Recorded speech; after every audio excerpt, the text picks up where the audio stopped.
Hello,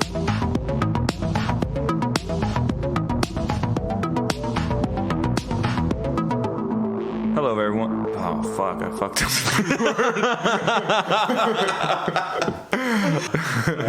What a start. What a start. Are you recording? Yeah, I'm recording. Okay. We'll clip all that out, don't we? Nah, man, let's keep it in. It shows that we're humans and not AI. Well, I prefer AI. Hello, everyone. This is the Radius of Reason podcast. Radius of Reason podcast. I'm Levon, and I'm here with my co-host, Andre. Hello, Devon. How are you doing? Doing well. How are you, Andre? I'm all right. I'm doing pretty good. Crunched down on this couch between two microphones on a coffee table. It is quite the setup. It is. You know, the Beatles had to start somewhere. Not this low, though. Not this low. All right, let's get straight to it. So the topic today is censorship and free speech and all that good stuff. Andre, please take it away. So today we really wanted to discuss a particular element of censorship and free speech, and that's specifically censorship on social media. So on January 8th, 2021, Twitter suspended the @RealDonaldTrump Twitter account. Banned it, I should say. This was in response to Donald Trump's tweets that Twitter claimed incited some of the events on Capitol Hill on January 6th. That's been kind of labeled as the Capitol Hill riot in our political discourse. Twitter specifically referenced that Donald Trump's behavior on the platform violated the glorification of violence policy Twitter has established.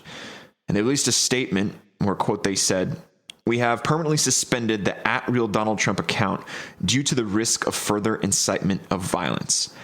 Now, of course, this claim reinforces a lot of the arguments that have been made about the former president's behavior leading up to and after the January 6th riots. Donald Trump used Twitter to spread his message that he believed that the election results were not legitimate, and also made statements that he's not going to recognize the Joe Biden presidency and that he won't be attending the inauguration. Twitter, among many other commentators, pointed to this as a huge instigator for the events that occurred on January 6th, where protesters turned to rioters and ended up storming Capitol Hill. But this really kind of pushes forward a greater conversation about where things like Twitter stand in our popular discourse. Is this still a private entity that has a free hand in who uses their platform and who they can include or exclude? Or has Twitter and other social media platforms, have they turned into a greater public utility? Is Twitter a critical instrument to democracy? Does it enable campaigns, political participation? Is Twitter a public square? Has it replaced that space where hundreds of years ago a town crier might be issuing out statements relevant to citizens and their understanding of their community around them? And really, depending on how we treat this, it's really going to impact how we treat the concept of censorship. But regardless, this is all part of a greater trend of deplatforming. We've had countless other accounts suspended since Donald Trump, and we've had countless other debates come up about what information can and cannot be shared on Twitter and on social media. The question we're really trying to get at today is this justified? Can a social media company block certain expressions on their platforms? And if this is justified, do the current laws we have protect free speech effectively and effectively discern when censorship can be taking place? Or do we need to do more as a society and a polity to combat disinformation? So I'm going to pass it over to Levan, my esteemed co-host, to really get into the predominant view of the censorship debate. Thanks, Andre. I don't know why I said thanks. This is not nearly as formal as that would make it appear. Yeah. One thing before I get into kind of the specifics here, we're kind of just taking this approach of steel manning arguments. And everyone, I think, is pretty familiar with what a straw man is. So an example of that would be if Andre is in favor of immigration, I basically caricature his argument. I strawman it by saying, oh, you want a bunch of illegals to come here and murder and rape us? Sounds good. Is that what you want? Yes, I do. So no one should be strawmanning arguments in any serious discussion. Steelmanning is the opposite of that. It is presenting the best version of an argument, the most nuanced. And if you can tear down a steelman, then you can really be justified in having comfort and just having that justification that belief is not sufficient or is not adequate. More appropriately. And really what we think is the power in a steelman is that we're going to effectively have to argue on behalf of a position we might not necessarily support completely. But this really helps us kind of understand the opposing view a little bit more too, because we actually have to critically think about and deploy some of the arguments that are used to justify things like censorship on Twitter. Exactly. Okay, so let's get into it. We currently have laws that restrict free speech in the U.S., and they have been around since the U.S. was founded. And they have not really been abused significantly. I'm sure there have been cases, maybe minor cases, but for the most part, they have not really been abused since the founding of the country. And so there's always this argument about slippery slope. And, if you start to restrict free speech, then, where does that lead us? But we already have free speech restrictions. And one of the, qualifications for restricting free speech would be inciting violence. For example, screaming, fire in a crowded movie theater. That's a good reason to restrict free speech.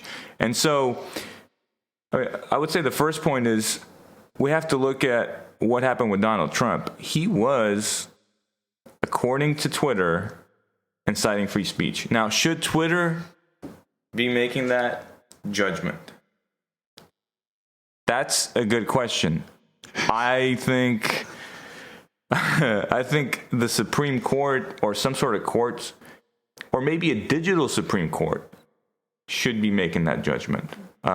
Although it is a private entity, I think, as Andre alluded to earlier, platforms like Twitter and Facebook, they have reached a point where they truly are a sort of public square.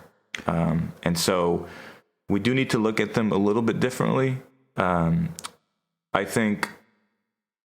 think the first thing we need to establish, though, is, let's say if I walk into a restaurant, the owner of the restaurant has legally the right to kick me out for whatever reason, right?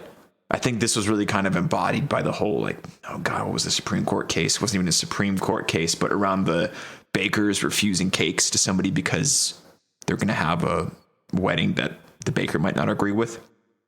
In theory, we support these kinds of things in our country, right? Where if I walk into a restaurant and I smell bad, the owner of the restaurant has the right to kick me out. So what makes Twitter, which is a private company, different from the specific restaurant is the real question. Why are we treating them differently? The difference between Twitter and a restaurant is that Twitter has the ability to affect public discourse in a way that, obviously a restaurant can't. It can amplify voices to the point that it can really shape elections. And that's what we're talking about. It is critical infrastructure for democracy. Right. I think you'd have to point to the fact that the Donald Trump campaign basically ran the majority of its public outreach in the 2016 election via Twitter, where that's how he got his message across. So it's clearly not just a regular old private business. It still is very much a way that information is shared and consumed, and that's become very relevant in how we drive public discourse in that sense. Sure. So this kind of, it points at two things. Like, one is legally, what's Twitter's right. And right now, I think, it's difficult to assess like what's legally, kind of okay to do. But there's a deeper question of like, what should be done? Like, should someone like Donald Trump, who is just, take that assumption that he's inciting violence, even if you disagree with that assumption, should he keep his platform on Twitter? And I would say, based on the current laws, no. If he is inciting violence, he should be banned from Twitter. Like, that is a perfectly reasonable thing to do in a society. If the president of the United States is not accepting a peaceful transfer of power, and there's no evidence for voter fraud, and he is attempting to incite violence or maybe some sort of coup attempt, how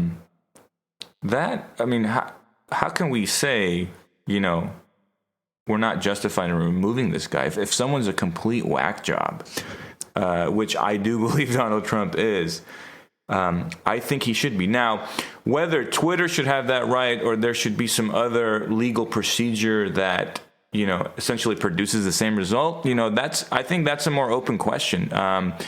Probably not ideal to have, random people at Twitter dictating the discourse in America. We probably do need something more properly regulated on a legal level. Mm-hmm.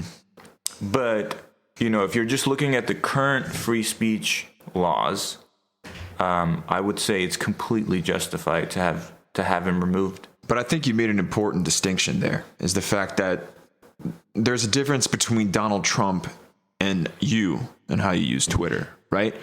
Where I think the differentiating factor there is audience. Where I don't know off the top of my head, but Donald Trump's follower count was quite high. I'd say it was in the millions. The difference is an average citizen who might have 10 followers, 2 of them being aunts and uncles. The statement of, we should kill all midgets, right?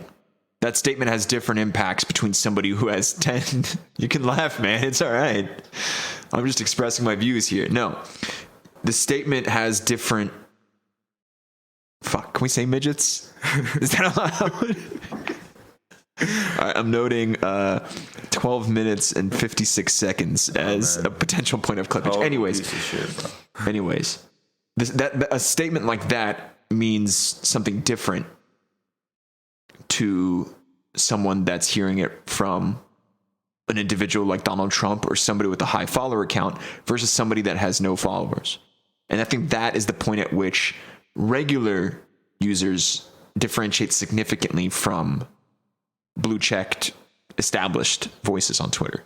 I agree, and I think on a practical level, you cannot, police every bit of speech. Like it's like really just impractical. It's impossible. But yeah, people with a massive audience like the president or some sort of celebrity, if they're promoting some sort of conspiracy. Okay, well, maybe conspiracy is not necessarily, something that we can restrict. But actually, that might be a good segue to the next topic here. When it comes to COVID conspiracies, and maybe just conspiracies in general that can pose harm to the public, if they gain traction, right? Should those things be restricted? This is a valid question, and I think they should not be restricted by an arbitrary body in Twitter. However, you can think of a scenario, and you may not think COVID is, warrants any sort of restriction of free speech, any sort of COVID conspiracy, anything against vaccines regarding COVID or vaccines in general, but you could envision a scenario where there is a deadly disease, something on the order of Ebola, but as contagious as COVID. And people, and let's say this, 5 years into the future, this happens, and we had already come up with an mRNA vaccine that would actually adequately address such a virus. We had predicted something like this might, come about, and we already have the vaccines, and we already have the supply, and everything's ready to go. But people are absolutely losing their shit on Twitter, as you can imagine. People are losing their minds online. There's conspiracies galore. This is all set up by Bill Gates' son. Like, he's got a new conspiracy. Like,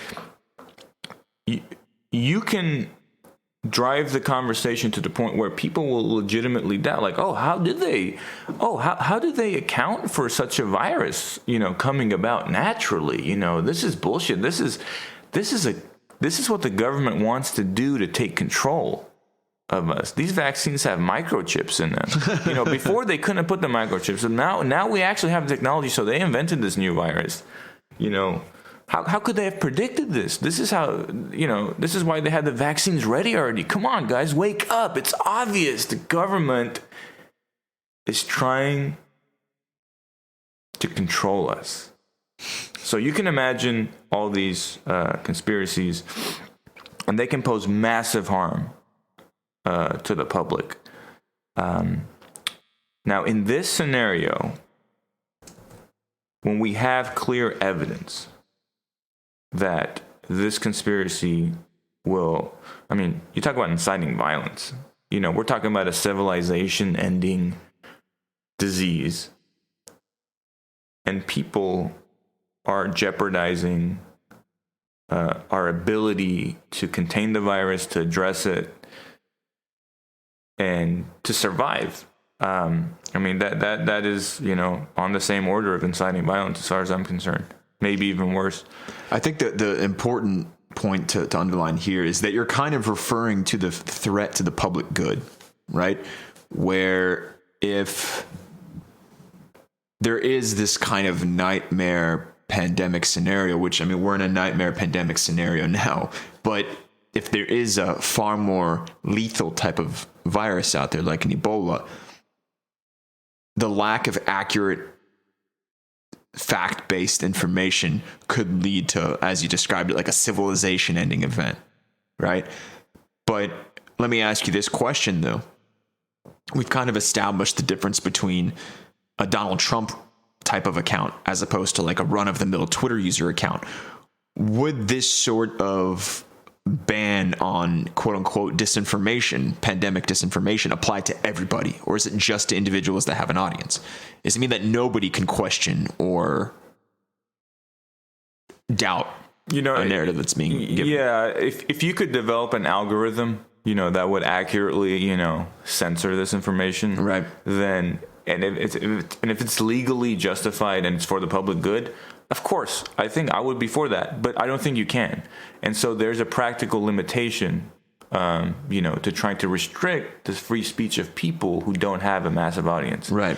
But these major figures that are driving the conversation, I think you have a duty to do something in such a case. Now, I'm not suggesting that we just restrict people's free speech willy-nilly and that, the CEO of Twitter decides who gets a platform or not. I think, there does need to be a more carefully thought out form of regulation on these online platforms. And then there needs to be also an independent scientific body, I would say, because this is a matter of scientific validity, right? Whether the vaccines for this hypothetical virus will work, whether this virus has a death rate of 10% or 0.1%, right? Like these are things that we can determine scientifically. And so if we have a independent scientific body that can assess the severity of such a virus and the efficacy of any vaccines, we can use that as a sort of guide to say, okay, like this has crossed the line. And they can establish that, if someone's asking reasonable questions, the scientific body should be able to look at that and say, you know what, this might not be necessarily accurate. But this is like a good faith question, right? It's in good faith.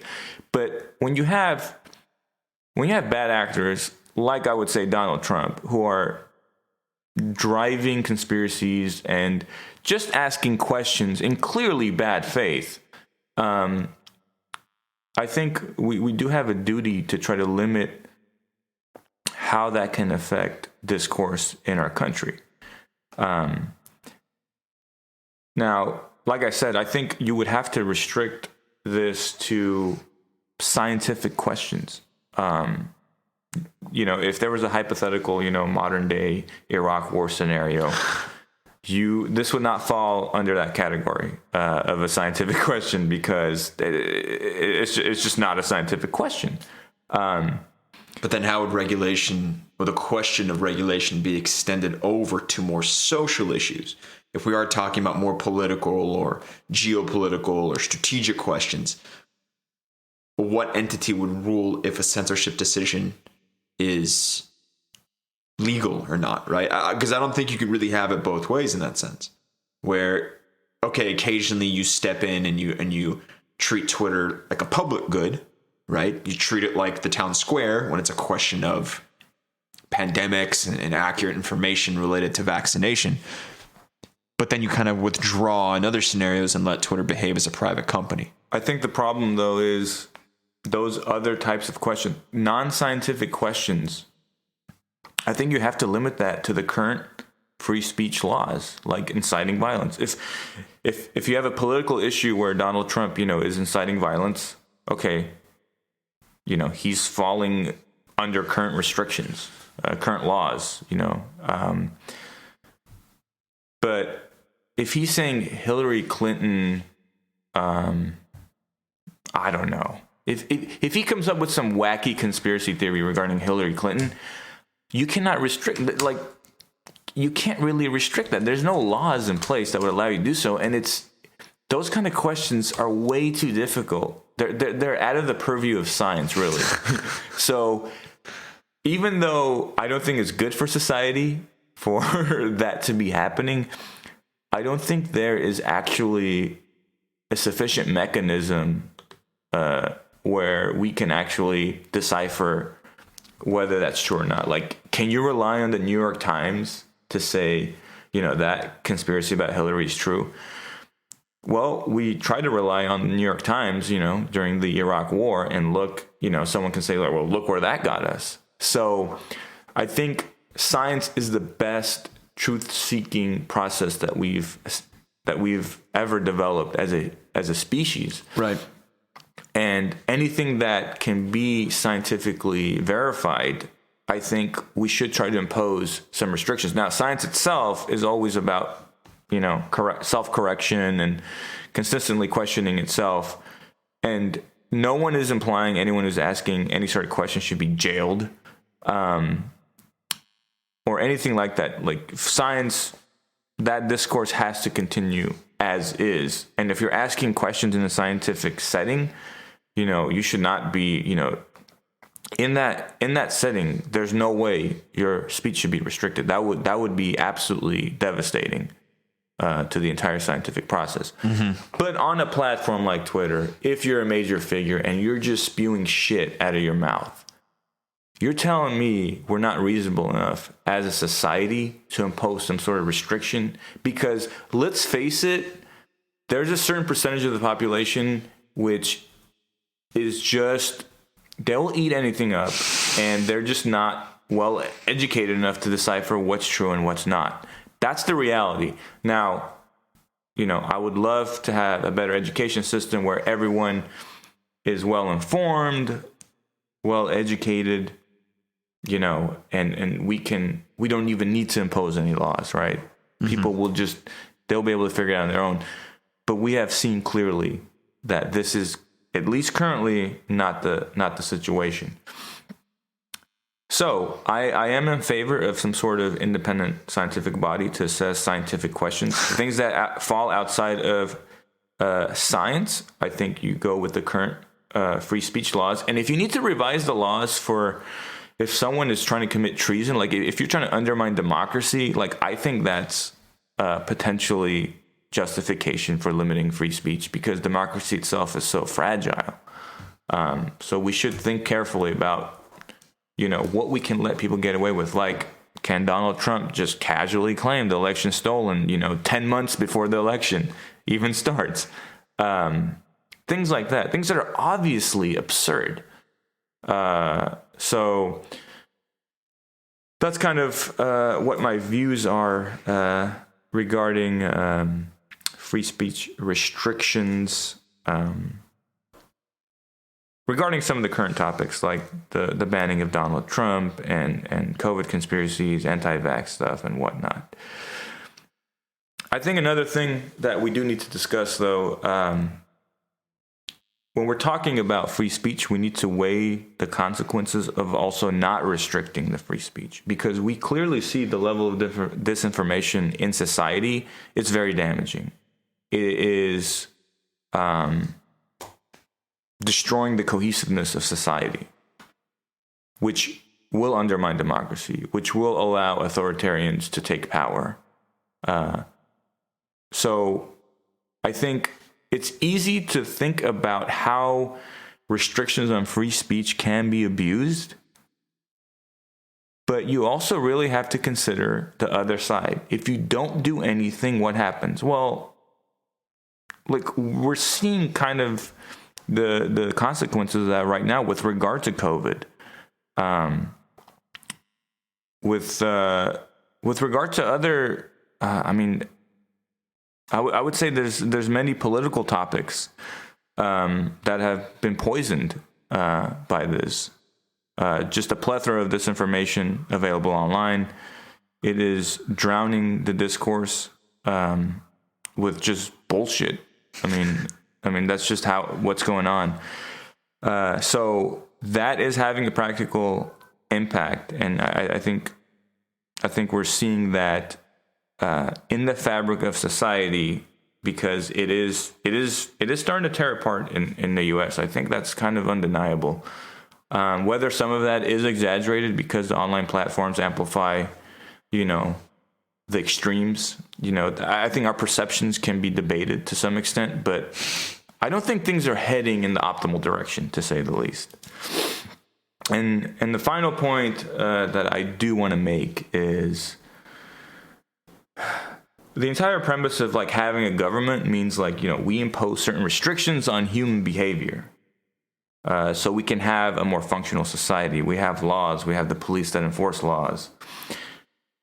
And that is preferable to anarchy, despite the risk of being abused, because the moment you give any power to a government, that is a slippery slope in and of itself. So we're already kind of on the slope, and it's about clinging on. I mean, the entire, future of humanity is literally going to be clinging on the slope so you don't slide down further.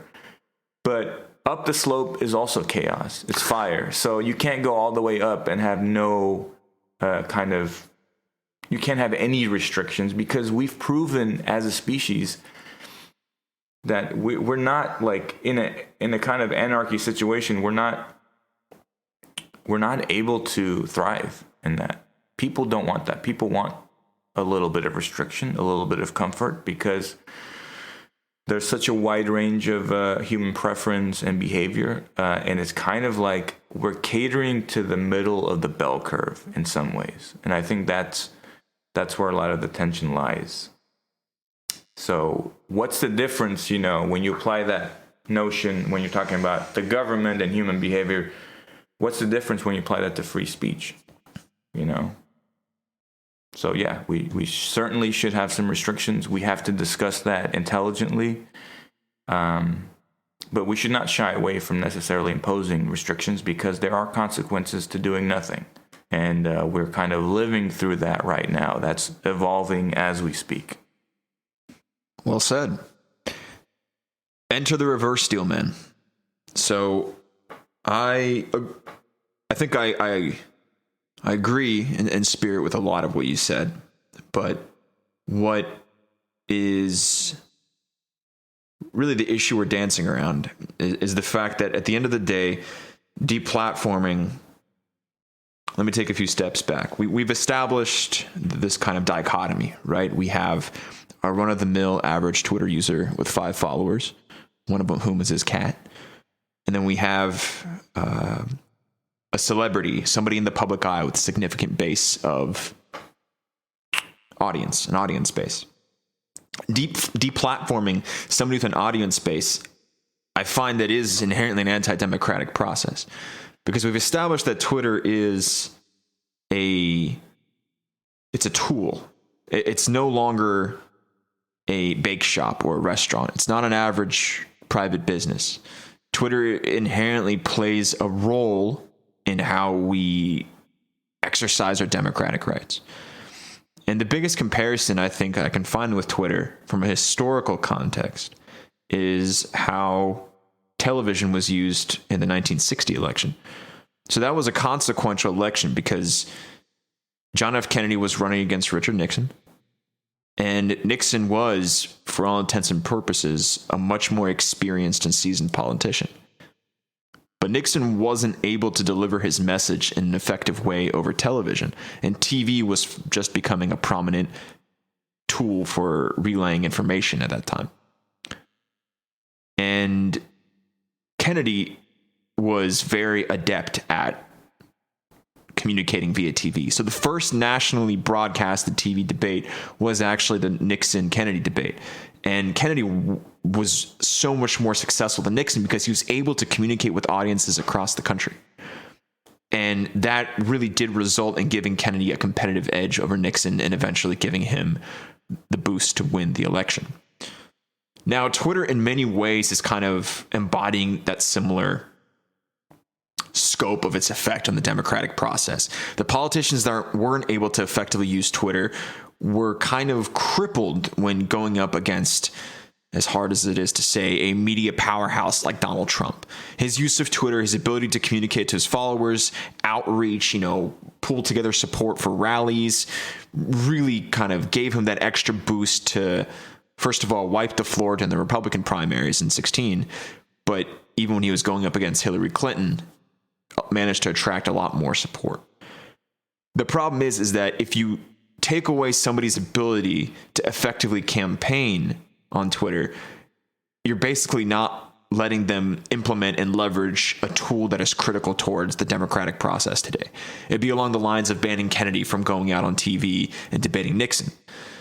It's a very necessary tool for somebody to be able to wage an effective campaign. So can I clarify something? Go ahead. Do you believe that there is any scenario under which someone can be banned? Is there any scenario? And if so, what scenario? And I think to this degree, there is something to be said about the guidelines that Twitter has established for inciting violence. All right. I think there is always kind of this fallacy of reducing somebody to Hitler, right?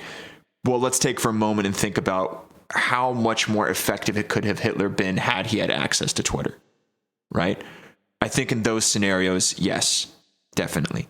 There needs to be some sort of arbitration to prevent somebody from inciting mass violence. I think that is something that we should generally accept as a good. The issue here is that we need to decide who gets to decide on the deplatforming, so to speak. And I think that, Yvonne, you did accurately bring up the need for some sort of body of arbitration. And we can talk about this towards the latter half of our podcast. But right now, I'd say it's the wild, wild west, right? We kind of defer to Twitter to write these regulations. Donald Trump was banned off Twitter because of their guidelines. The problem is who's writing these guidelines and who's able to put those guidelines into action. So Twitter has really been kind of grappling with their status in society. I think ever since the 2016 election, of course, you had all the congressional investigations going on around how social media was leveraged. Was there manipulation by foreign powers? That dog is going to be on our podcast. That's great. I'm excited for that. And the problem is that Twitter started hiring outside consultants to really kind of boost their agenda or boost their ability to manage the flow of information, right? So they had to have a third-party entity that could effectively say, this is who you need to be deplatforming, right? And that's kind of concerning. I think that, a good example of this is a few weeks back on December 2nd, Twitter announced that it was partnering with the Australian Strategic Policy Institute, the ASPI. And ASPI is a think tank that is going to be helping them manage the flow of disinformation, right? This kind of goes into the thought of how does Twitter discern what is factual versus not factual, right? This is kind of the quote unquote experts in the room that you may have been referring to in your piece. The problem is that ASPI is funded by the likes of Lockheed Martin, Northrop Grumman, Raytheon, Base Systems, and other entities of the U.S. Defense Department and the industrial complex. So you have weapons manufacturers dumping money into a think tank that's then going and working with a platform like Twitter, which we've established. It's not just a restaurant. And you can't ensure the neutral behavior, the neutrality of an ASPI when it's taking money from organizations that benefit from certain pieces of information being removed from public discourse. Yeah, I agree with you. I think the way that Twitter has gone about it is not really the road that we want to go down. But, and actually, just to clarify, that independent body, ASPI, those are experts, but they're not just addressing scientific questions. So it's not quite what I was alluding to earlier. So there's a distinction there. I would not be in favor of a more general body that just... Your position that is things that could be... things that fall within the purview of the scientific community. Yeah. And I think... I think we're in sync on this, but we need democratically elected leaders or democratically elected judges or judges appointed by elected leaders. And this is to set up this body that would be kind of overseeing these online platforms. Because, trusting Twitter and Facebook to moderate the content and censor willy-nilly, this is not democracy. Like, if we agree that they are a public square, essentially, then we, the people, are going to have to determine what's allowable on those platforms. Not Mark Zuckerberg or some, independent body with just a plethora of conflicts of interest. I think that's kind of the issue at hand, though, is the fact that you would be politicizing an institution that would have the power of arbitration over the free speech, essentially. You'd be creating effectively a censor of sorts within the government. And I think a great frame of reference for this is how we treat the concept of disinformation. You very accurately pointed out that leading up to the January 6th riots on Capitol Hill, Donald Trump was engaging in ostensibly what was disinformation. He was saying that the election results were false. He was making zany claims about, dead people voting 34 times. I'm talking off the top of my head. We've kind of come to a consensus that was disinformation, and that warrants deplatforming to some extent. He was platformed for inciting violence. Right. Sure. Now, the disinformation contributed to that. It contributed and was to part of that kind of propaganda, which warranted. But we also don't look at disinformation as it comes from the other side of the political spectrum, because for whatever reason, that line of disinformation or that rhetorical concept of disinformation has been largely validated to a certain extent. And what I'm talking about is the behavior of the Democratic Party after the election of Donald Trump in 2016. What was the narrative at the time, right? The entire, I'd say, the liberal media establishment, it kind of mobilized to push this narrative that Donald Trump was not a legitimate candidate. He was not a legitimately elected president because he was assisted by foreign powers, being Russia, right? These claims were made that Russia had some sort of P-tape, some sort of dirt on Donald Trump that was manipulating him, and that he could not be an effective representation of the Democratic base, effective representation of democracy because he was an illegitimate figure, because he was put in place by the support of a foreign power. Let me stop you there, because there's a difference here between the two scenarios, and I think it really has to do with with kind of the legal maybe definition of what constitutes inciting violence. I think what Donald Trump did, you can connect the dots in a very concrete way and make the case that this was inciting violence. But he was not deplatformed for merely, coming up with some Pizzagate conspiracy against Hillary Clinton. Of course. So there's a topic, there's the issue of disinformation, and it is poisonous to society, but I certainly wouldn't argue in favor of just censoring disinformation. I agree with the current free speech restrictions, with the current laws. And I think the difference here is what Donald Trump did kind of violates what I would say violates the free speech laws, and hence he was banned appropriately, even though I don't like kind of the way that Twitter went about. I don't like giving Twitter the power to do so, but I think the actual end result was justified.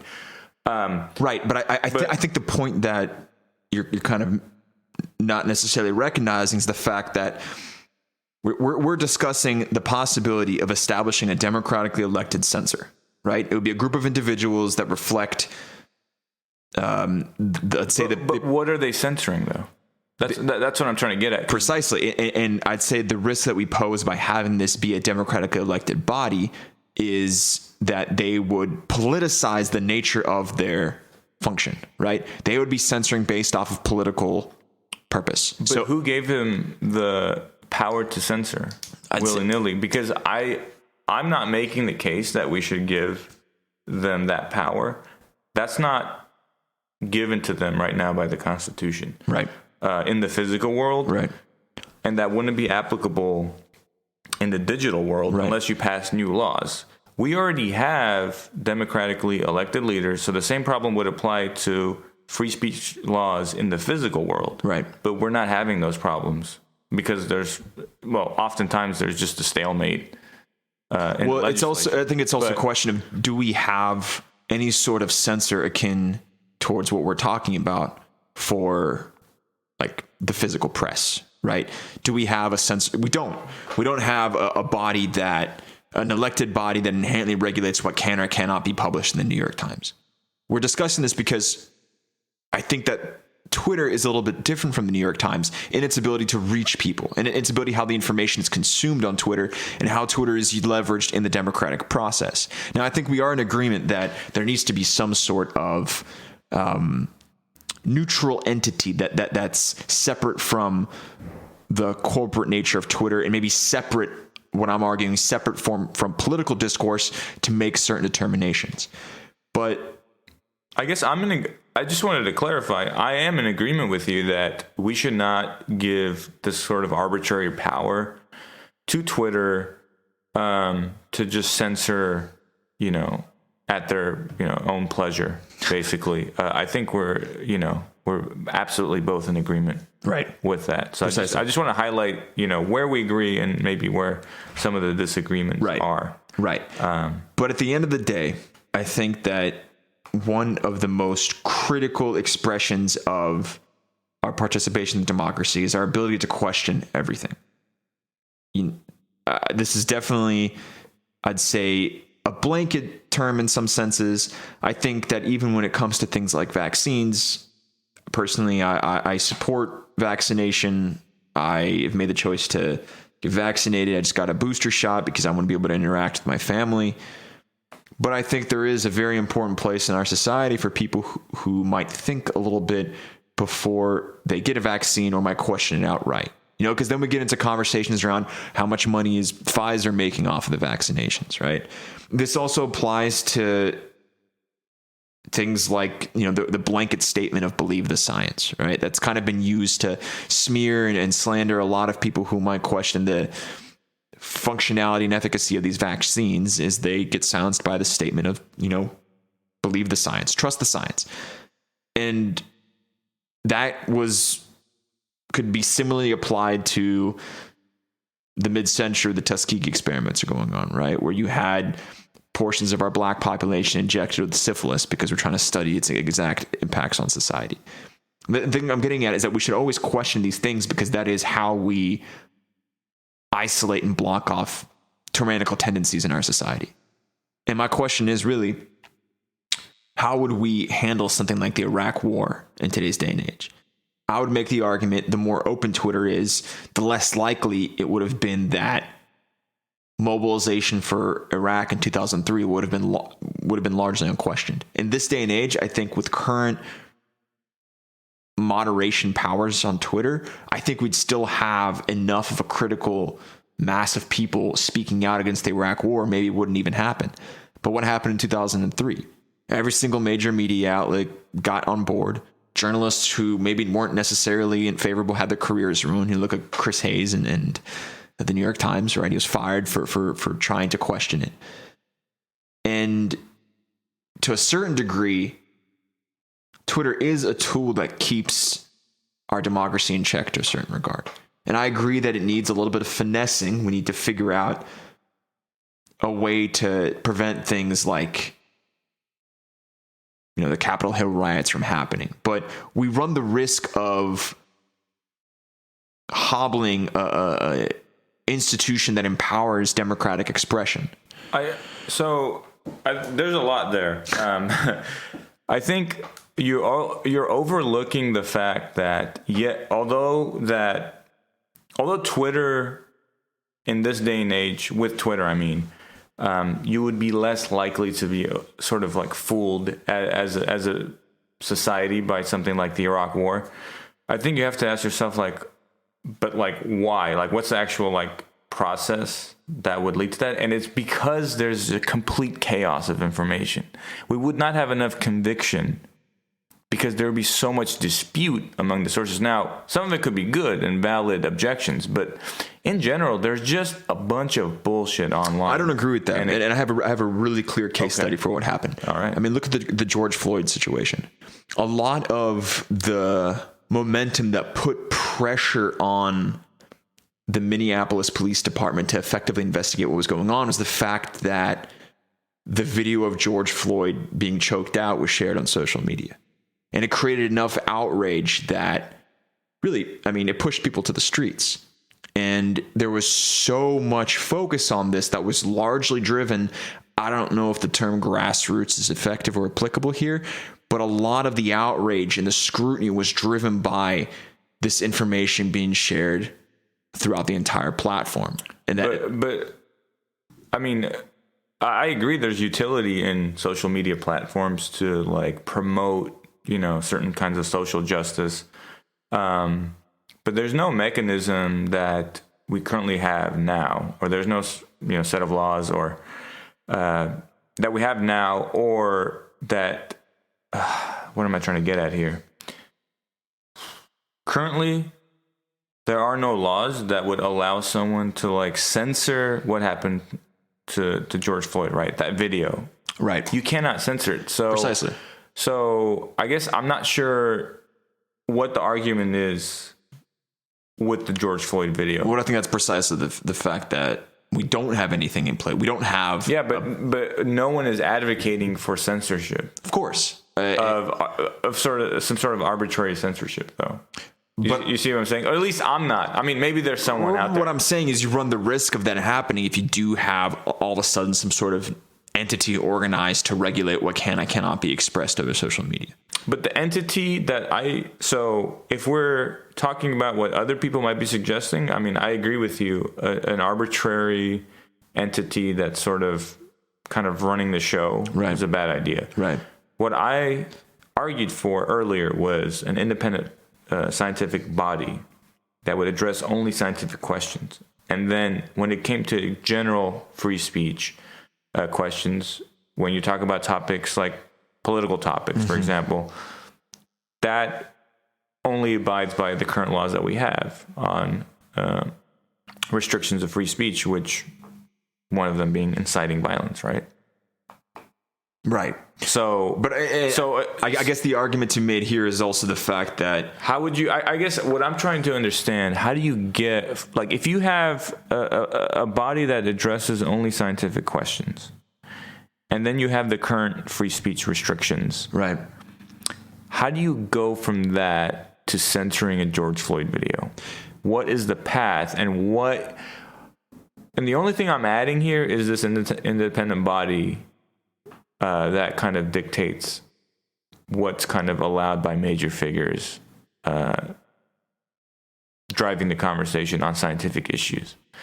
How do you get from that to censoring a George Floyd? I think but we were also having a conversation over greater regulation of information when it comes to, and maybe I am not reading your argument correctly, but to me it sounded like you were also advocating for an entity that would have a level of control over things like political expression, right? Things like specifically, a blue check Twitter account like Donald Trump's advocating that an election was stolen, right?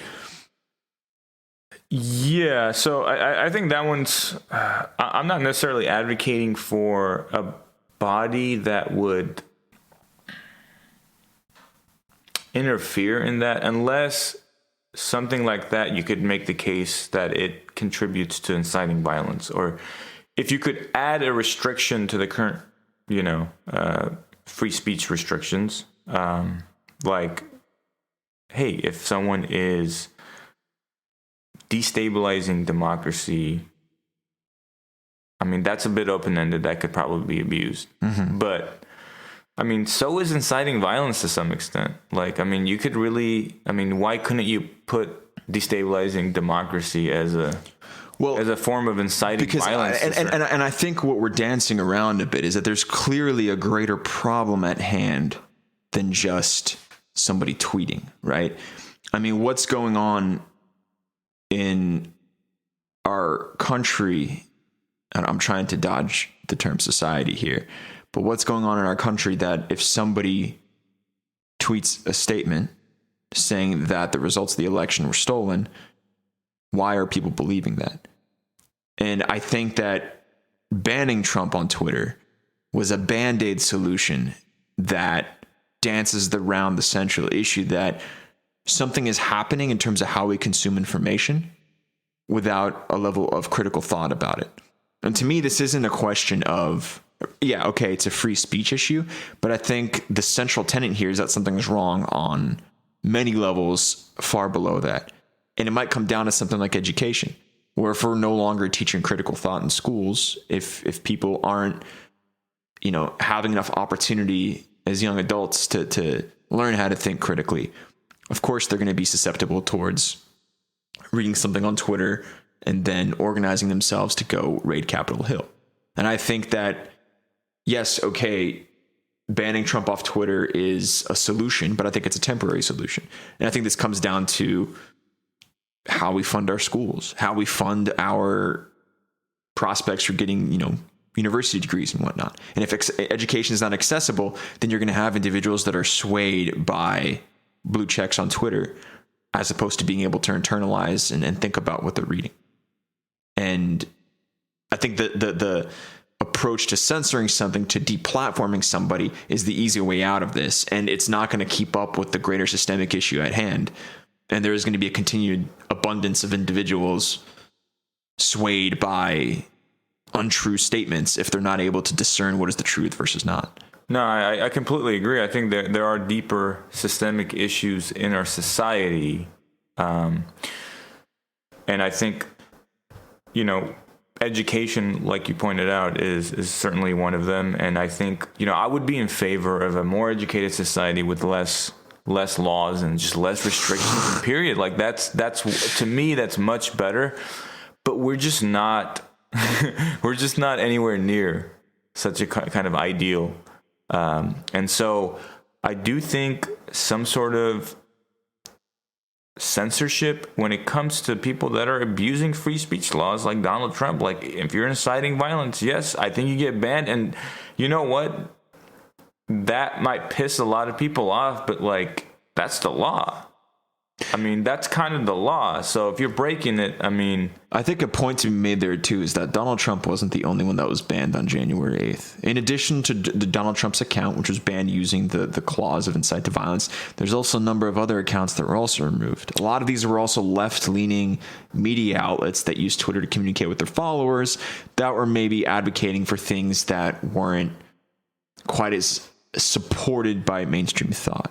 There's a number of outlets that were covering some of the investigations happening at the OPCW. That would be the Organization for the Prohibition of Chemical Weapons.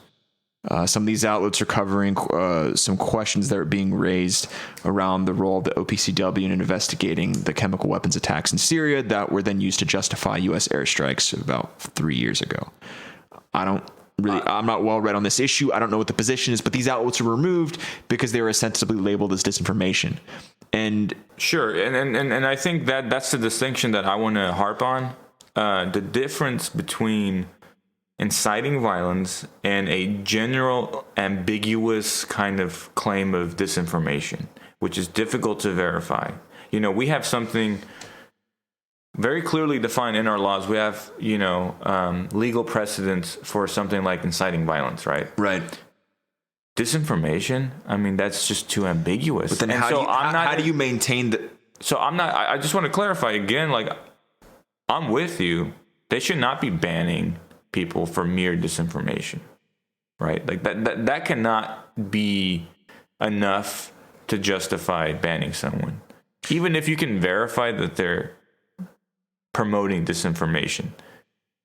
Even if you can, as a fact, like if you can absolutely verify that, okay, this was clearly disinformation, I don't think someone should be banned for that, unless we're talking about the scientific. But then we need to get back to the crux of the issue we're really getting at, is how do we ensure that Twitter is only banning people that are engaging in, inciting violence versus banning somebody they may perceive as disinformation. I think you have to go to court. You have to establish that these platforms are a public square. Right.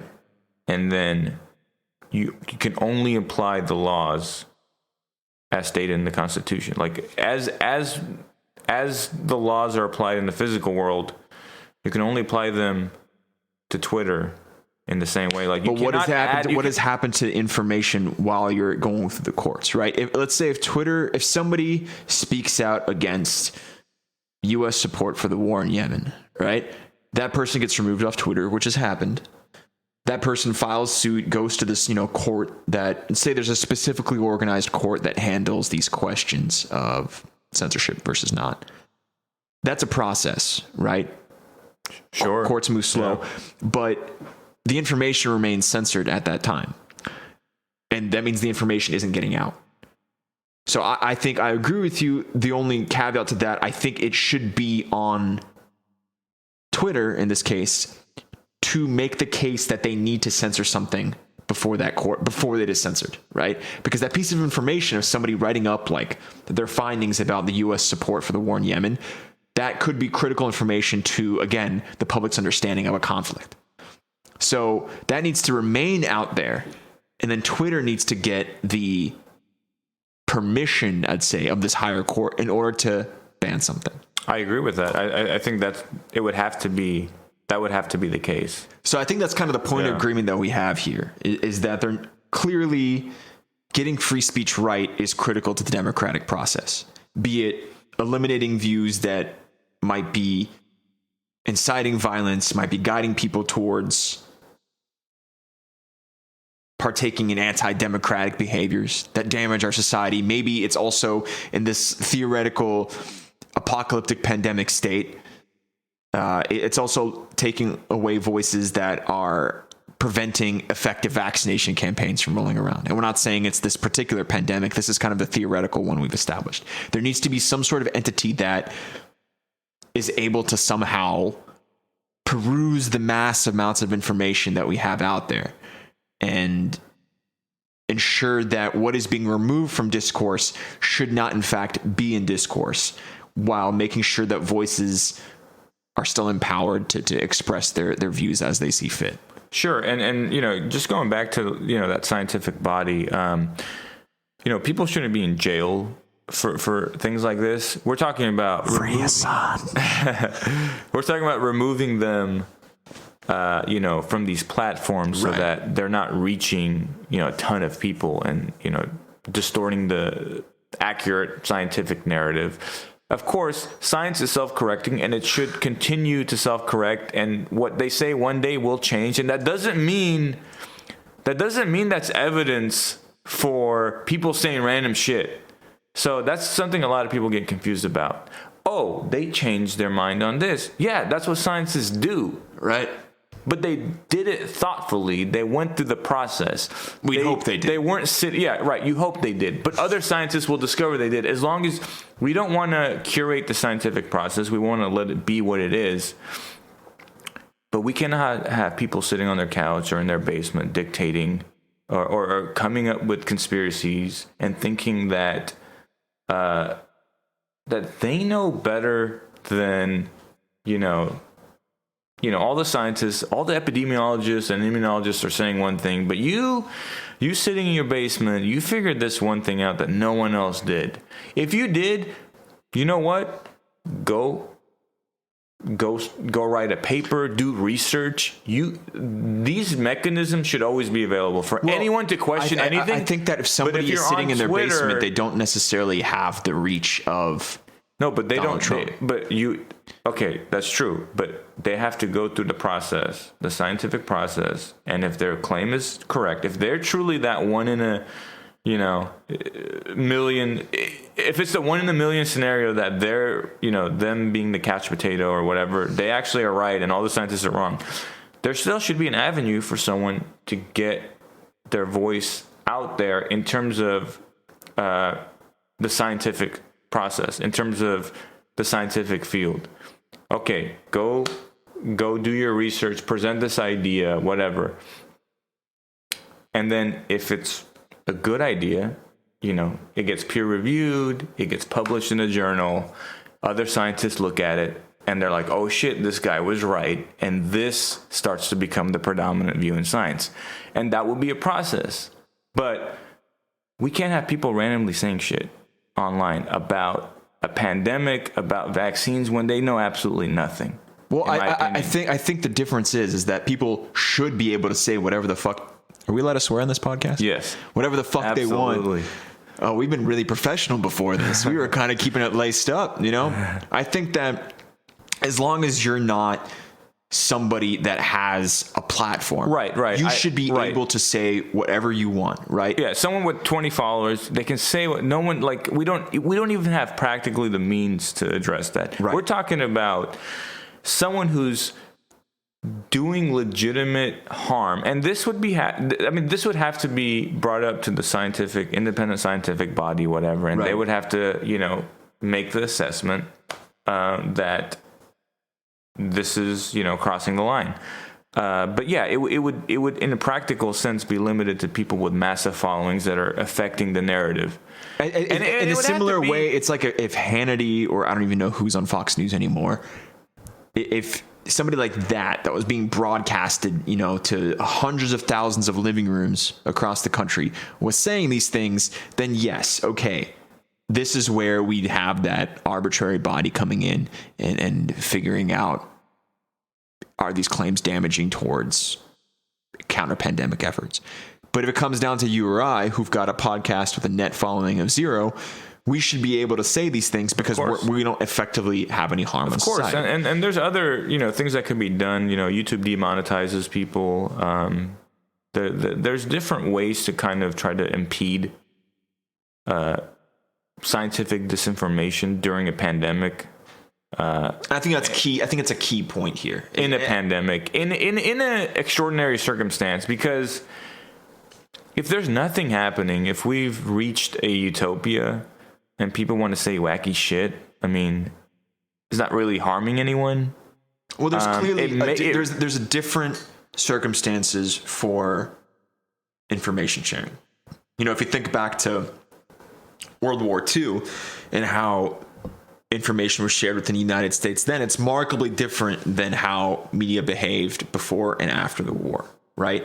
Where you couldn't go out and talk about troop movements or something like that because in theory could sabotage the war effort. I think in a similar, but that has to be a limited acknowledged blip in time, right? Right now we're in a pandemic. Let's say in this futuristic nightmare pandemic scenario we've created, that is an extraordinary circumstance that requires a little bit additional control on how platform individuals can spread information, right?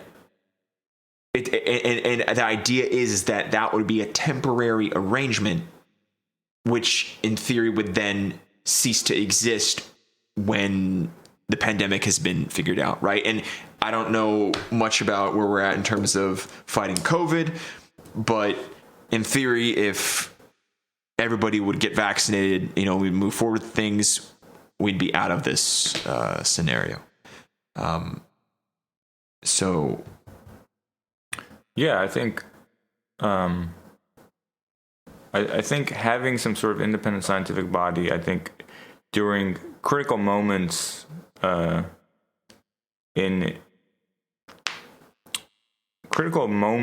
history, I mean, really, is I think it's going to be a necessity with the age of information that we're in.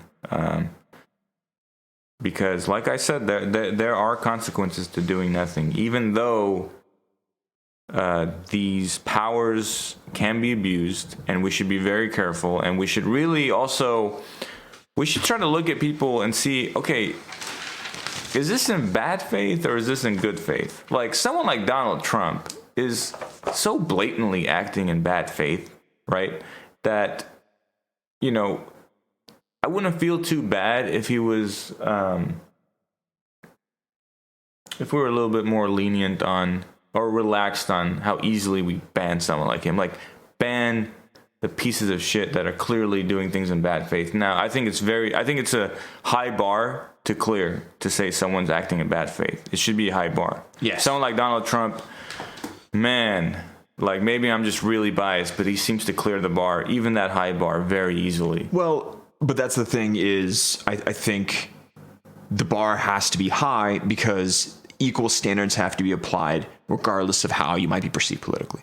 Sure. Just because he's an atrocious individual that we may not agree with does not mean that he shouldn't be treated in the same way that I